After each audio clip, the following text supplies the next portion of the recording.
ज़माने, फितरत तेरी कमाल है। बढ़ती महंगाई का ना कोई ख्याल है, बढ़ती महंगाई का ना कोई ख्याल है।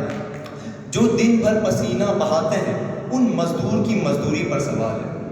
मुद्रास्फीति यानी कि बढ़ती महंगाई आज के दौर में स्वाभाविक माने जाने वाले हर एक वस्तुओं की मुद्रास्फीति बढ़ती जा रही है, यानी कि मांग भी बढ़ती जा रही है। ये दुनिया भर की अर्थव्यवस्था के लिए एक गंभीर चिंता का विषय बन जाता है। हालांकि मुद्रास्फीति का एक निश्चित स्तर आम आदमी के दैनिक जीवन और आर्थिक व्यवस्था के लिए सामान्य माना जाता है, परंतु इसका अत्यधिक वृद्धि आम आदमी के दैनिक जीवन में अत्यधिक प्रभाव डालता है। मुद्रास्फीति होने के कुछ मुख्य कारण भी हैं। जब से भारत स्वतंत्र हुआ है तब से लेकर आज तक प्रतिदिन प्रयोग की जा रही वस्तुओं में 150 से लेकर 250 गुना तक की वृद्धि देखी जा सकती है। इन वृद्धि में कुछ अन्य चीजें भी शामिल हैं। इन वृद्धि हर एक आम आदमी के जीवन में महत्वपूर्ण शामिल होती है। अब मुद्रास्फीति कुछ अन्य चीजों से भी बढ़ी जाती है। अब सर्वप्रथम मुद्रास्फीति तब बढ़ती है, या मैं कहूँ महंगाई तब बढ़ती है जब जनता में या देश में मांग अधिक हो। अब जब मांग बढ़ी तो महंगाई भी बढ़ेगी। जब से भारत स्वतंत्र हुआ है तब से लेकर आज तक जनसंख्या में 5 गुना तक की बढ़ोतरी देखी जा सकती है। 5 गुना तक की बढ़ोतरी देखी जा सकती है, मतलब 5 गुना मुंह और पेट भी बढ़ गए होंगे। अब मुंह और पेट बढ़ा तो स्वाभाविक बात है कि मांग भी बढ़े। मांग बढ़ी तो फिर से महंगाई बढ़ी। पहले जो गरीबी रेखा के नीचे रहने वाले लोगों की संख्या अधिक थी, अब गरीबी रेखा के नीचे रहने वाले लोगों की संख्या कम है। अब अधिकतर भारतीय 2 वक्त की रोटी पा रहे हैं। मुद्रास्फीति के कुछ बनावटी कारण भी हो सकते हैं।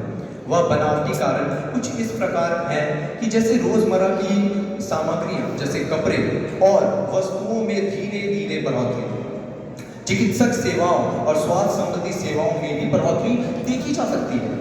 पेट्रोल, डीजल, एलपीजी गैस और बाकी सब चीजों में भी तीव्र गति से बढ़ोतरी हो चुकी है। आवास में भी बढ़ोतरी हो चुकी है। अब जब पेट्रोल की बात चली रही है तो मेरा आपसे एक प्रश्न है, भारत में आखिरकार पेट्रोल इतना महंगा क्यों है? नहीं पता? आओ मैं बताता हूँ। भारत सर्वप्रथम जब भारत दूसरे देशों से पेट्रोल की आयात करता है तब 1 लीटर पेट्रोल की कीमत 43 रुपये होती है। अब उस 1 लीटर पेट्रोल में भारत सरकार 30 रुपये का कर और 10 रुपये आने वाली महंगाई के लिए बढ़ोतरी कर दी जाती है। अब 1 लीटर पेट्रोल की कीमत 43 रुपये हो जाती है। अब उसमें से जो पेट्रोल बचा जाता है या जो पेट्रोल आता है वो पेट्रोल राज्य सरकारों के हाथ में आता है। अब राज्य सरकार उसमें 10 रुपये का कर और 10 रुपये आने वाली महंगाई के नाम पे और जोड़ लेती है। अब इसके कारण पेट्रोल की कीमत यहाँ मिलते मिलते 103 रुपये प्रति लीटर हो जाती है। अब वहाँ आता है पेट्रोल पंप वालों के पास। पेट्रोल पंप वाले उसमें 10 रुपये यहाँ तक कि 3 से 7 रुपये का कर आयोग ले लेते हैं। अब आयोग मिला ले तो कुल पहले पेट्रोल की 1 लीटर की कीमत थी 43 रुपये। अब उस पेट्रोल की कीमत बढ़ते बढ़ते 103 से 107 रुपये प्रति लीटर हो जाती है। अब इस महंगाई में हम कर भी क्या सकते हैं, परंतु इसमें सबसे अधिक नुकसान किसका है? इसमें सर्वाधिक नुकसान है आम जनता का।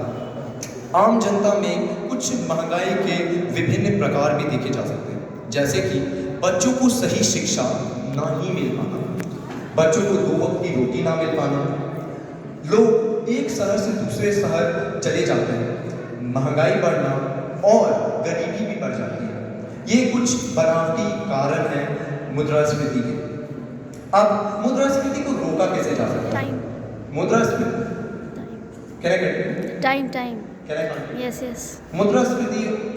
मुद्रास्फीति को रोका कैसे जा सकता है? मुद्रास्फीति सबसे पहले भारत सरकार मुद्रास्फीति को रोकने के लिए अन्य जलपान और अंक नियंत्रण करने चाहिए।